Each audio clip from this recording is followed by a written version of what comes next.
Hey everyone, Brian Von VA here, presenting The Fallen Guardian Chronicles Book 2. Sorry to keep you guys and gals waiting. A lot of things have happened after that night. We met an elf named Carmilla. Turns out Amet, the man we met last night, was her friend. I don't remember the details, but somehow this guy was both a cat and a human, and something else entirely all at once. I think he was something called a familiar? Which didn't exactly sound familiar to me. Basically, magic. And Carmilla did a fair bit of it. She offered to help us out since apparently her boss, some fellow named Hatcher, wanted information on something or another, and we were here to look for information. We figured it'd be good to have a local around to help us out, and so we made a deal. The next few days were a bloody mess. We went to investigate some undead-infested lake to the north of town, found out it was the testing grounds for some massive experiment on souls, and the lake was full of drowned folks who got their souls all blended together and locked up in a crystal somewhere below ground. We found a mage in the nearby house, who'd apparently gone and done the same thing to herself. Thought she was dead when we saw her body, but apparently that wasn't the case. It was by the time some trap went off though. I wasn't there to see what happened, but there was a whole lot of fire. And suddenly the whole house was burning down. Balthazar and Carmilla never said what happened down there, but apparently they saved the crystal with the mage's soul. So there's that. And yet the real madness happened when Balthazar started speaking to the drowned undead. We'd fought them for a bit when we first showed up, but they calmed down after we fought them off and went into the house. He didn't speak any language I know, though. No, the man had to go out of his way to talk in Necril, which I learned later is the language of the undead, because apparently that's a thing that exists. He grabs them by their hands and takes them back out into the lake, promising to free them or find a way to restore them or... Honestly, I don't remember much besides the strangeness of it, but somehow it felt right. Not the prince going into a lake full of rotting, talking corpses speaking their language, but the part where he promised to help them. He didn't give a damn that they were undead, he just saw them as people. I wish I could say I did the same, but, well, I think I mentioned that it takes time getting some ideas into my head. That night we went back to the stockades. I'd taken some scratches during the fight, so I didn't get much sleep. Pain didn't help the anger problems either. Had to focus on keeping the anger in check so much that I didn't notice the scraping at first. It came from above the bed, like someone scratching a knife against metal. My back was too torn for me to turn around properly, so I got my sword and used its reflection. Didn't see anything, but the scraping stopped. I wasn't sleeping anyway at that point, so I got up and looked through the window. Had to stand on the bed.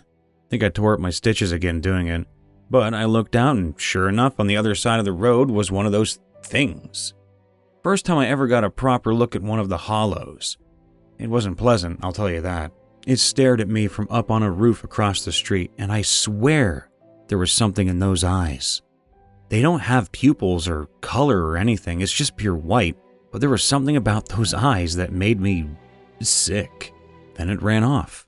I think it heard some of the guards because one of them came running down the road a minute later, stopped at my window, asked if I'd seen anything.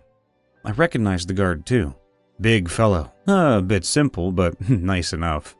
Balthazar had talked him in circles earlier that day, nearly traumatized the poor bugger.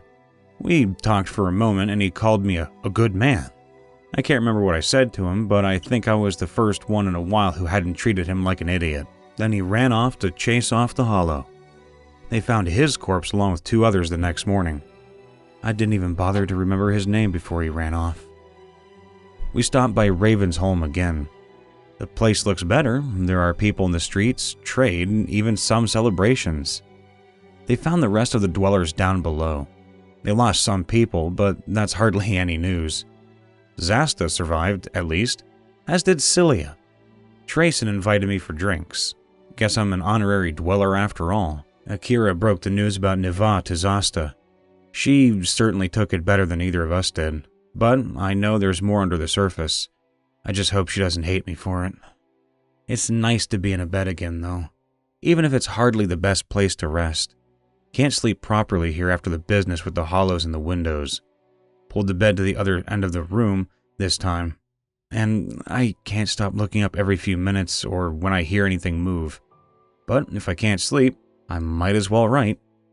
I think the last time I wrote, I ended it in the other room. I'm not sleeping in there again. That's for certain. When we woke up that morning, I felt like a wreck. My back was torn up from the night before. The stitches had torn when I stood up. The prince wouldn't let me hear the end of it, and I'm almost certain my lack of memory has something to do with the drink he made me take. We took it easy that day. Balthazar checked on the carving on my window. Turns out the hollows can write. Which, in hindsight, isn't very surprising, but imagine our shock when we first realized the things might bloody well be thinking creatures. We took a walk around the city, and the prince made some carvings here and there to see if he could start a conversation, while Carmilla did whatever it is she did with those potions of hers. We didn't get much out of that trick with the carvings, but the next day we decided to investigate the local church. I imagine it would have been rather pretty back in the day, but a few decades of no repairs and a city literally falling into the earth around it doesn't exactly do a building a lot of favors. We found a dog on the way though, a mastiff I think. He was a hungry fellow, a bit of a mutt, but a friendly guy once he realized we weren't going to hurt him. Think he might have belonged to a family at some point, because once he'd had some food, he stuck with us. Balthazar and Carmilla weren't too excited at the idea, and Emmett was downright upset at the idea that I'd bring the dog along. Think it was a cat thing. Either way, he wouldn't leave us, and I should have chased him off, but I didn't. We got to the church with the dog's help, got some odd looks, but, well, people talk to their pets all the time. I don't see why asking the dog for directions was any different. Besides, he was helpful enough, warned us where we shouldn't go, and sure enough, we got to the church. We were told it was abandoned. What we were told was wrong.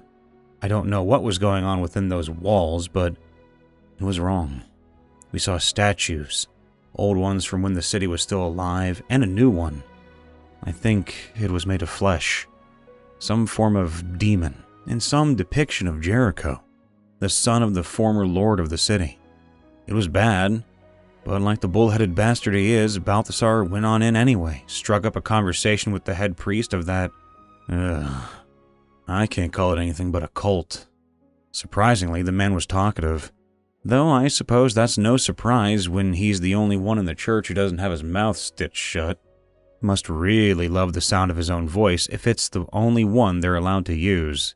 He told us about the hollows, about Jericho making a deal with them, about how they were made, about how they taught Jericho how to control them. I don't see why we didn't root them out then and there. They were the ones who created the hollows. Something about turning into vessels for their demon god to live through their bodies. It twisted them into the things down there. That's when they told me about what I am too. They knew things in there. Too many things. They offered to help us to send the hollows somewhere.